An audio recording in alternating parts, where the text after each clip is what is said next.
नमस्कार दोस्तों, कैसे हैं आप लोग। आप सभी को स्वागत है मेरे इस चैनल में। इस वीडियो में मैं बात करने जा रहा हूं भोजपुरी के बहुत ही अच्छे पुजवा स्टार चंदन चंचल जी के बारे में। तो हाँ दोस्तों, मैं इस वीडियो में आप लोग को बताऊंगा कि चंदन चंचल का एक बहुत ही जबरदस्त सॉन्ग आ रहा है दोस्तों, जिस गाने का नाम आप लोग पोस्टर में देख रहे होंगे। जिस गाने का नाम रखा गया है दोस्तों, दिहल दर्द राजा जी। इस गाने को गाए भोजपुरी के बहुत ही अच्छे गायक चंदन चंचल जी, और इस गाने को म्यूजिक दिए हैं दोस्तों विकास यादव जी, और इस गाने को लिखे हैं सोनू स्नेही जी। तो हाँ दोस्तों, अगर आप भी चंदन चंचल जी का फैंस हैं तो इस वीडियो को पूरा देखिएगा, लाइक कमेंट शेयर सब्सक्राइब जरूर कीजिएगा दोस्तों।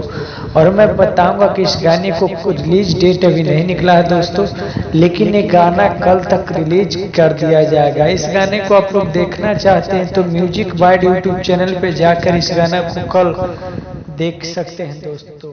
और